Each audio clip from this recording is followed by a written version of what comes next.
Hello everyone, my name is Frankie and I work at Durham University and this presentation is on personal statements top tips. So what exactly is a personal statement? Well, it's that part of your UCAS form where you have an opportunity to write directly to university admissions and justify why it is that you think you deserve a place. So we're expecting to see evidence of your merit and potential. You need to explain why it is that you're applying for that course at university and what makes you suitable to study that course. The statement itself is about 4,000 characters long, which includes spaces. And it sounds like a lot, but actually it's only about a side of A4. So why does the personal statement matter? Well, we actually have limited information on our applicants. We get information on your personal details, on your qualifications you've already achieved and the results you gained in them, and also predicted results for the qualifications you're studying for right now, whether that's A-level, IB or something else. And it's likely that there's a number of applicants who have gained similar GCSE results as you, they have similar predicted grades as you, and we need something to differentiate between the applicants. So there is competition for limited places, and if the university isn't interviewing, then they don't have much else to go from other than the personal statement. At Durham, we only interview for primary education and foundation courses. So when it comes to thinking about starting your personal statement, it can be really daunting. But here is where I get to tell you what we think makes a really good personal statement at Durham. In terms of your structure, you need to be thinking about writing 80% of your personal statement on things which relate specifically to the subject you're applying for. And 20% of your personal statement should be a little bit more general information.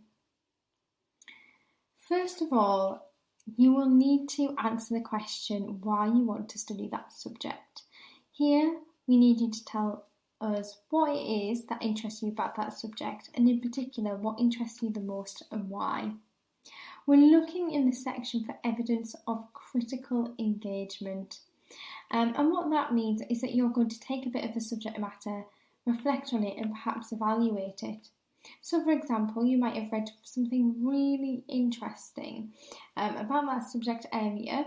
So tell us what book you read or what article you read, what it was that they said, and why you found it interesting, or perhaps if you disagree with us, tell us that and tell us why.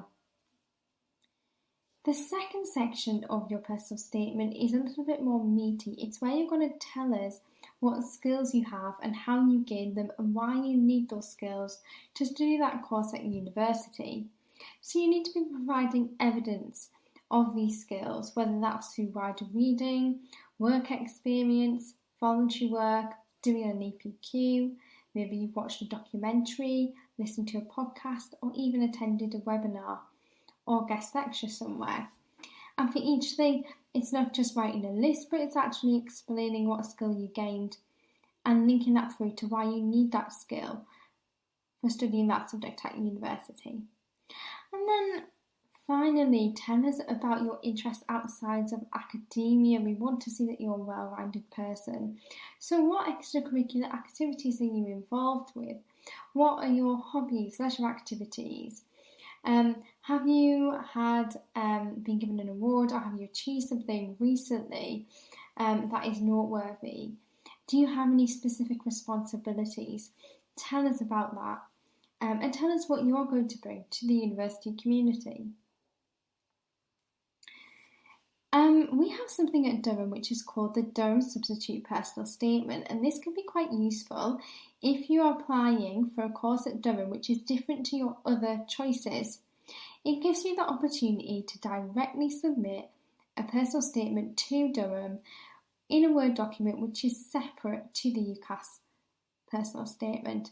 And what we'll do in that case is automatically disregard the UCAS personal statement and instead read the one you submit directly to our website. It's the exact same parameters as that UCAS personal statement. We still expect it to be structured in the same way, to be 4,000 characters long, but it can be really helpful if, for example, you're applying for medicine at other universities and applying for our biosciences course, for example, at Durham. It means you can make that personal statement specific to that course. So, on to a few tips. Don't try to be funny. You can't guarantee that your sense of humour is the same as the university and admissions team who are looking at your personal statement. Also, don't mention individual institutions because it can put off some of your universities who are looking at your statement. If you do want to talk about an institution because you had an experience there or you think you gained a skill which would be useful and you want to include, then you can say leading institution or a local university or something like that. Don't just write a chronological history of everything you've ever done since you were born. Use recent and relevant experiences. We'd also recommend that you don't start with a quotation because in order to do this well, you would need to not only write the quotation but explain why you'd put that in. And don't use complicated language. The clearer things are, then the easier it is to read and assess that personal statement for the admissions team. So things to do then. Be original. Remember, it's a personal statement, so it needs to be just that. Be specific, use examples and give evidence to show us what skills you have. Include relevant hobbies and interests, and don't forget to critically engage with your subject matter. And the best thing to do with your personal statement is to start drafting it right now, because it will take a little bit of time to refine it to get it to be how you want it to be. So that's everything that I wanted to say to you today about writing a personal statement. If you want to find out more, you can go to our webpage, which is durham.ac.uk/schools. If you've got questions, then there's an Ask Us form on our website as well. I hope you found that useful.